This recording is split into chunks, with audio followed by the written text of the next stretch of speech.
This is how we harvest our 25 varieties of organic seed potatoes.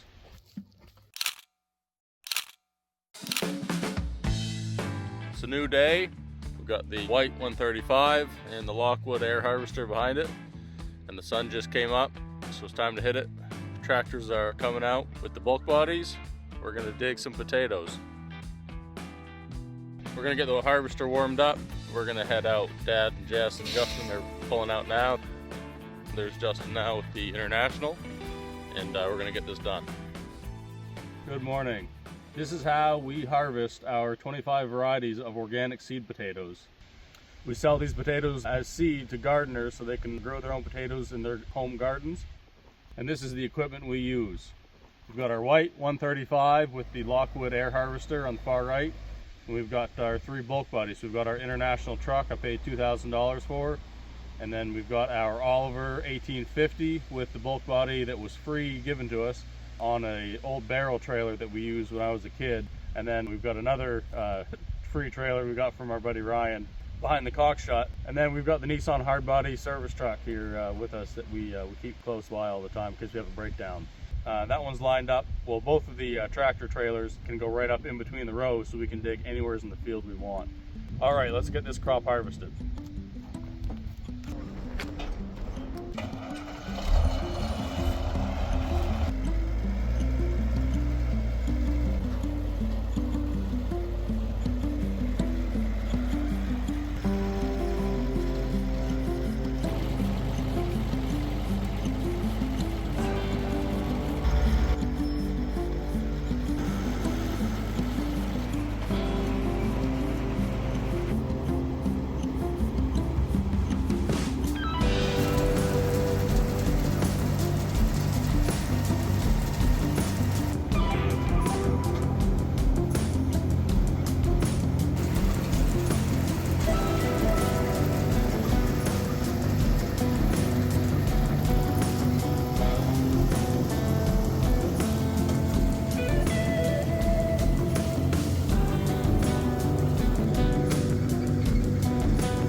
So we do 10 acres of potatoes, 25 different varieties. We've got multiple seed lots per variety.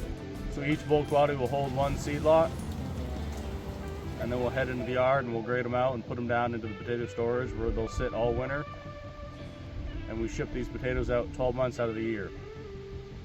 We sell these potatoes as seed to gardeners so they can grow their own potatoes in their home gardens. Most of our customers are really small gardeners with the garden size like 4x4, 4x8 foot. We sell all the way down to a half-pound bag and up to a 45-pound box.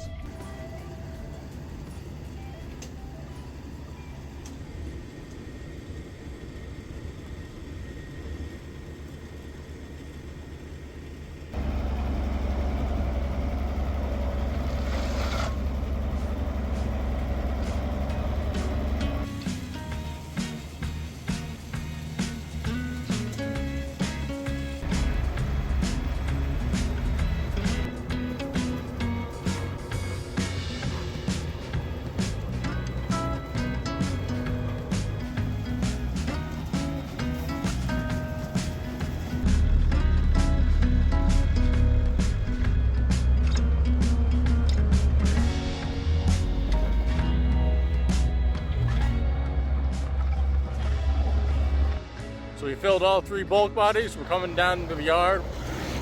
We're gonna run them across the dirt eliminator, separate them out, put them down into storage, and then we'll go get 3 more loads.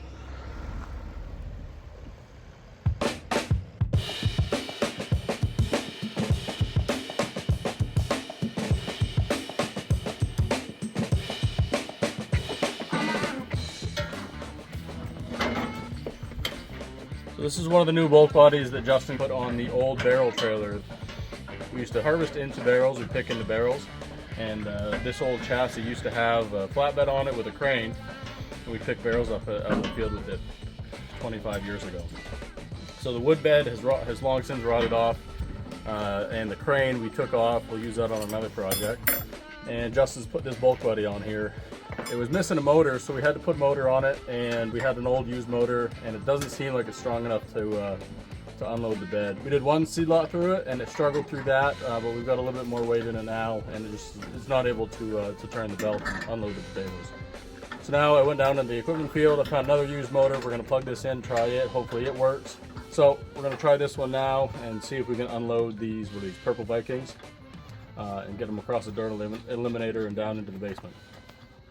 Okay. Might want to plug her in now, see if she'll work. Oh, it spins.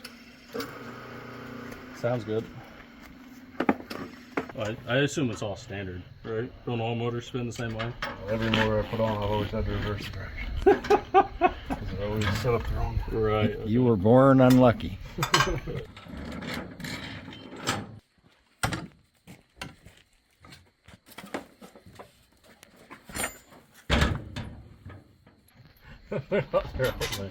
You want shorter ones? Many options. Pre-rusted? Well, I got the ones that came off of this. They came right off. It's not even gonna work for that one.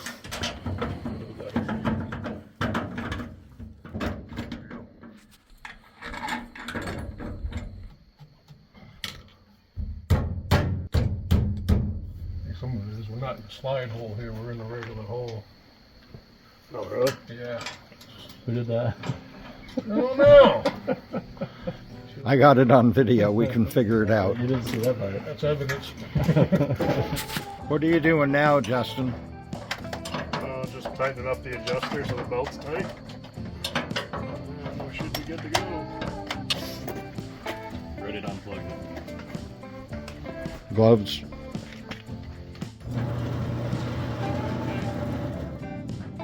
It works. Hey. Okay. Yep.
Run the Lockwood 4620 air harvester on the white 135. So I run about 1500 RPMs. So I get the RPMs up. We're at the beginning of the bed, the beginning of the row. About 1500 RPMs on the tractor. That does is the tachometer for the engine on the back. It does the airhead and some hydraulics. So I bump that up to about 1400 RPM, which I do with this switch right here. Airhead's already engaged. Jess is taking care of that. He's already got that on. So that's pulling right now. I got the spade dropped down in. Go as shallow as I can to not bring too much material, but not shallow enough to where I'm cutting the potatoes as they go through a just grab them, just go underneath the potatoes, not bring extra material.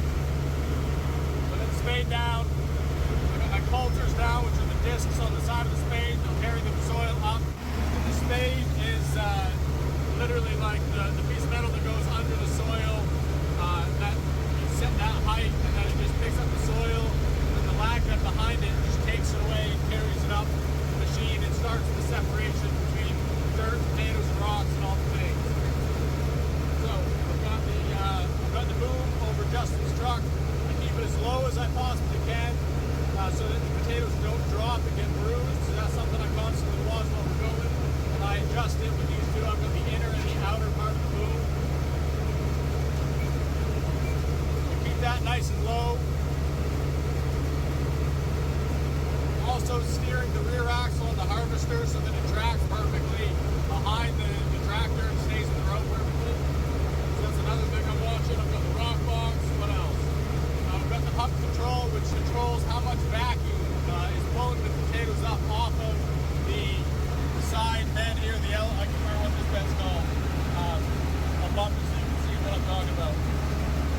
That bed there, that hump controls that, controls the gap, so that it controls how much suction there is to pull the potatoes up and drop it onto that boom belt. So, first thing, we started in the field with second gear low. Started in the field, and as soon as I start moving, PTO is on, so it's pulling the dirt up. And I'm watching the spade depth, getting everything situated in the first 8 feet, and then I turn on the secondary belt, and then the boom belt that goes into the potato truck. So let's start going.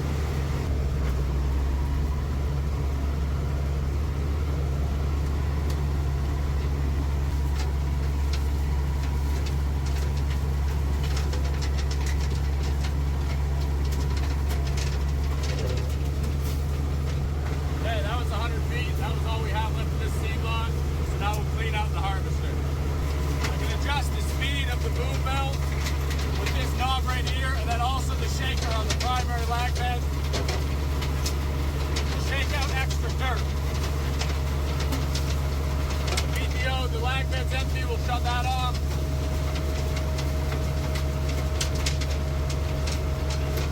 Shut off the secondary belt because that's empty. When we want to clean off the boom belt, I just crank it up. Empties it right off quick. Okay, that's all of that C1. Drive the last one. Now Justin will go back, throttle the airhead down. I'm going to move my boom.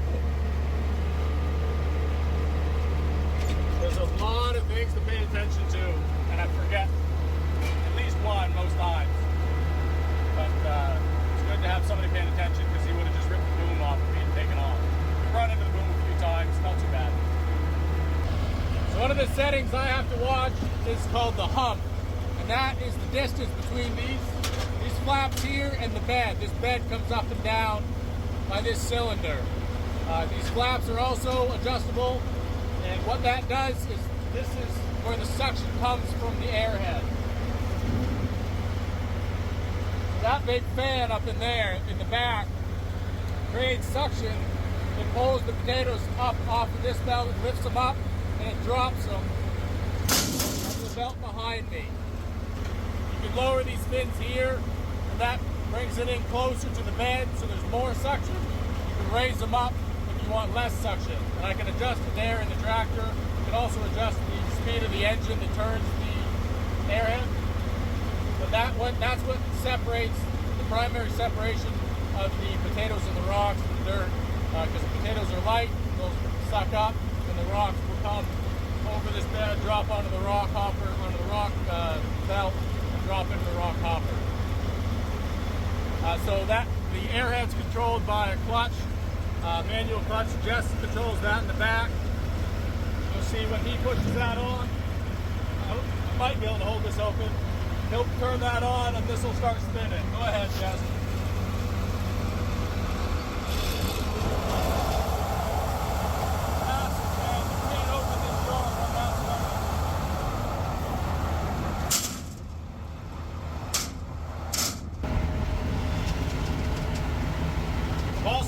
couple of cameras, watches the boom belt, the back of the machine, and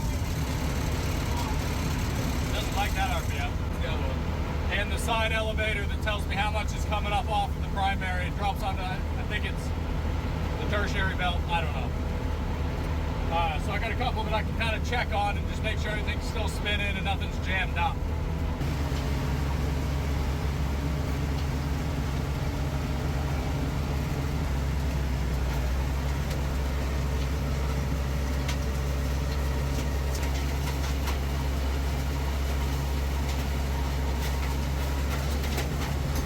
Not a big rock. I'm gonna pull it out my hand.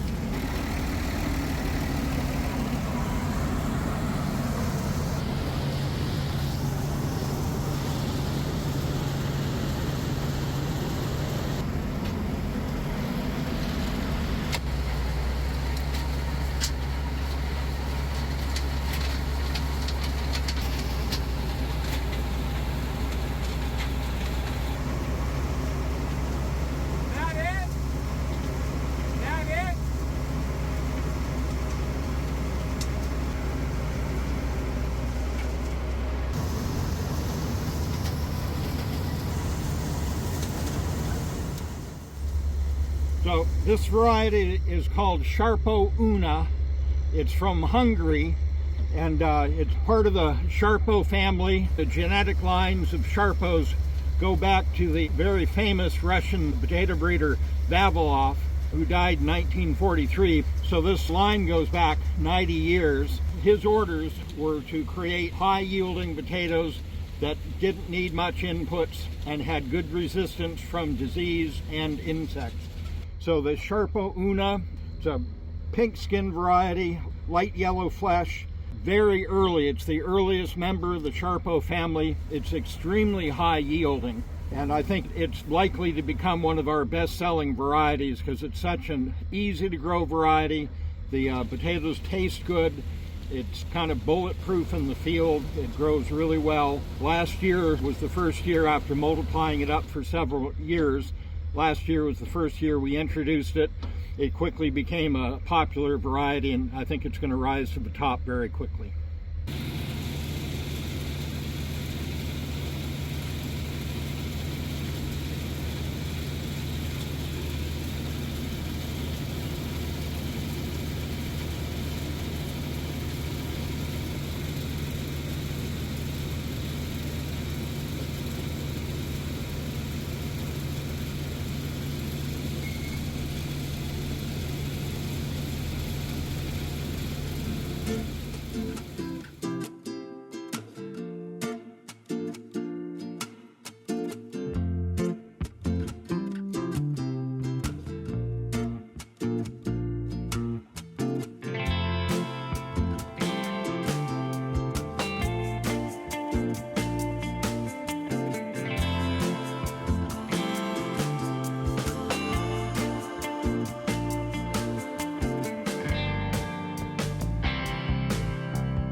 So these are rose fin apple. They're a fingerling. They're long and skinny, and the harvester doesn't like that because it's got lags that are side by side, and their spacing is such they're good for round potatoes. So for the fingerlings, we've got to pick them by hand. So Dad's got the 285 out here. We've got the digger on it, and we've dug about 700 feet of 2 rows. We're going to pick these. It should just take us about an hour. But we've got 3 buckets here. We're going to dump them and keep picking.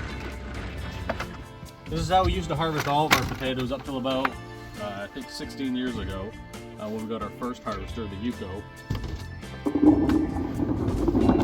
When we first got the Yuko, I think it was still faster to pick by hand. If you had a good crew.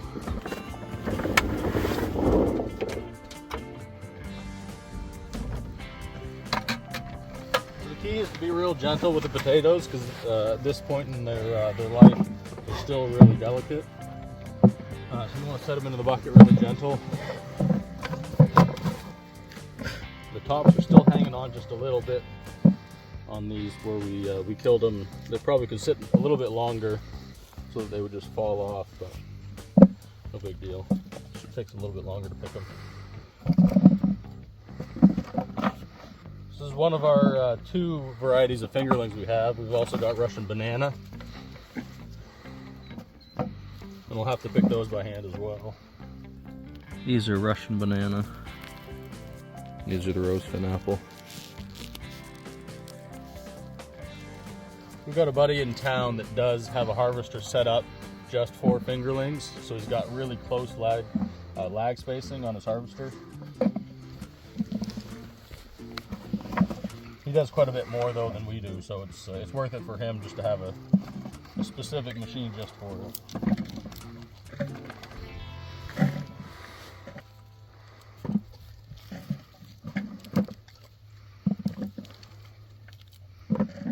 Ralph likes to help.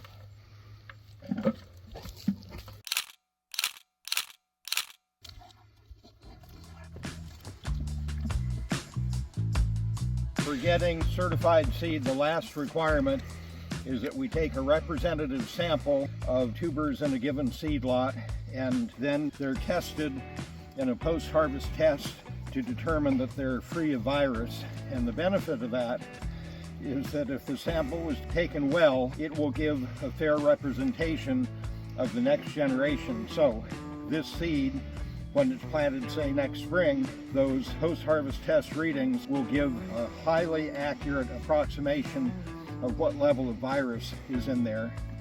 The important thing is that you can get late season aphid spread that's not visible to the human eye. An accurate post-harvest test will determine if you've got virus content, even though you might not have seen it growing in the field. So what I'm going through here, these are fingerlings, which we always dig by hand, and I'm going through getting a pair of tubers about every 4 feet, and that means they're going to be in different hills, so we're going to get the best representation of what's in the seed lot. And we think it's going to be clean, but you never know until the testing is done.